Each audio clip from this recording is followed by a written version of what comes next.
Bonjour à tous. Je me présente, je m'appelle Jeanne Je m'appelle Manon. et nous allons vous présenter notre projet pour les Olympiades de biologie 2022. 2023. Voici notre projet. Nous allons vous présenter l'intérêt des micro-organismes vivant dans l'eau sur notre planète. Combien de fois avez-vous marché dans votre jardin ou dans votre cour en regardant les flaques d'eau et en vous demandant ce qui y vit? L'eau Molécule composée de 2 atomes d'hydrogène et d'un atome d'oxygène. constitue en partie l'être humain puisqu'il est composé à 65% d'eau. Cette substance est un élément essentiel et un nutriment vital dans le métabolisme chimique, jouant un rôle important dans de nombreux processus. Comme la digestion, Le transport des nutriments dans le corps, l'élimination des déchets par l'urine et encore d'autres. Le rôle de l'eau dans la propagation des maladies transmissibles est très évident en raison de la source d'eau combinée. plus globalement, au niveau de la planète, l'eau compose 72% du globe, notamment avec ses mers et ses océans. Indispensable à son bon fonctionnement. L'eau au niveau de la planète permet aussi de nombreux processus. C'est un agent important d'érosion puisqu'elle est continuellement en mouvement. Le cycle de l'eau assure une forme de circulation perpétuelle de ce liquide et a d'ailleurs contribué à l'apparition de la vie terrestre. Puisque sans eau, il n'y a pas de vie. L'eau est présente sous 3 formes: solide, Liquide, gazeuse. dans cette eau, nous trouvons de nombreux micro-organismes qui sont des êtres vivants microscopiques.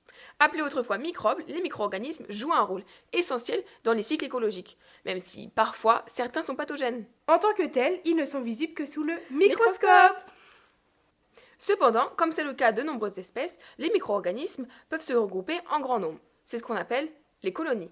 C'est ce qui leur permet d'être visibles à l'œil nu ou avec une loupe. Pour illustrer le thème, L'eau est le vivant. nous avons choisi de mettre en œuvre une expérience avec de l'eau que nous sommes allés chercher auparavant dans un bois marnais. Nous avons choisi ces micro-organismes aquatiques, puisque nous désirons montrer le véritable impact de ces micro-organismes à l'échelle de la planète, malgré leur taille microscopique. Chaque organisme joue un rôle essentiel dans les écosystèmes et c'est également le cas des organismes microscopiques, Les micro-organismes autotrophes comme les algues. sont la base et les producteurs de nutriments pour toutes les autres créatures vivantes. Ils sont ingérés par les consommateurs primaires comme les Protozoaires, qui constituent ensuite la nourriture pour les plus grands prédateurs. cela construit un réseau de chaînes alimentaires appelé encore Réseaux trophiques. Ils sont donc au cœur du plus grand écosystème connu, la planète Terre. Parlons un peu plus des flaques d'eau, endroit où toute notre expérience commence. Une flaque mesure de quelques centimètres à plusieurs mètres de longueur ou de diamètre. Une fois les apports en eau terminés, la flaque d'eau disparaît, soit par infiltration ou évaporation, en quelques heures, quelques jours ou quelques semaines. Suivant les conditions météorologiques, pédologiques et son étendue. Malgré leur caractère éphémère, on les a autrefois classés dans les milieux passagers. Les flaques peuvent abriter des écosystèmes spécifiques. Certaines espèces animales ou végétales s'accommodent de cette caractéristique, telles que des algues, Des amphibiens, des insectes, des hydracariens des rotifères. et même des larves de moustiques par exemple. Certains animaux viennent y boire et cela permet de survenir à leurs besoins. L'eau est au cœur de ce riche écosystème. Pourtant si insignifiant lorsque l'on passe à côté dans notre quotidien. Afin de réaliser notre expérience, nous avons mis en œuvre un protocole. Comme nous pouvons voir sur notre micrographie, nous y observons des micro-organismes et des êtres vivants chlorophylliens. Ensuite, nous avons pris cette même eau et nous l'avons acidifiée grâce à l'adjonction de CO2. Une partie des micro-organismes a disparu, donc a été tuée. Et la partie restante se déplace à une vitesse beaucoup plus faible. Les micro-organismes résistent plus ou moins, ce qui veut dire que selon le pH de l'eau, les micro-organismes seront plus ou moins nombreux. Nous avons par la suite réalisé un dernier test, en faisant varier la température du milieu. Nous remarquons que certains micro-organismes se sont davantage développés et sont beaucoup plus agités, ce qui veut dire une fois de plus que selon la température, les micro-organismes seront plus ou moins nombreux dans l'eau.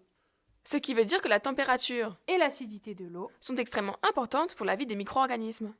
Les prévisions du GIEC sont donc à la fois alarmantes en certains points, avec notamment l'augmentation des gaz à effet de serre, Le dérèglement climatique, l'acidification des océans l'extinction massive d'espèces, et la migration de populations humaines. et ainsi de suite.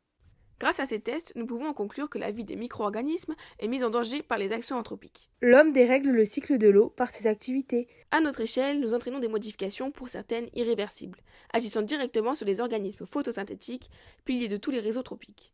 Ils assurent la photosynthèse, qui consiste à convertir l'énergie lumineuse en énergie chimique grâce à la photolyse de l'eau. Ainsi, l'absorption de dioxyde de carbone est couplée à la production de dioxygène. Or, cette production de dioxygène est indispensable à la survie des êtres vivants hétérotrophes. De même pour l'absorption de dioxyde de carbone, qui permet de limiter le réchauffement climatique et indirectement l'acidification des eaux de pluie et des océans. L'étude des dynamiques de l'eau sur Terre, même de celle de simples flaques d'eau, est donc primordiale pour comprendre l'évolution des écosystèmes et le devenir de l'homme. C'est au travers de recherches diversifiées sur l'eau et les êtres vivants, ainsi que des découvertes, que nous pourrons ainsi préserver notre habitat. La planète bleue. C'est donc le moment de s'engager dans la recherche. On compte sur vous. Merci pour votre écoute.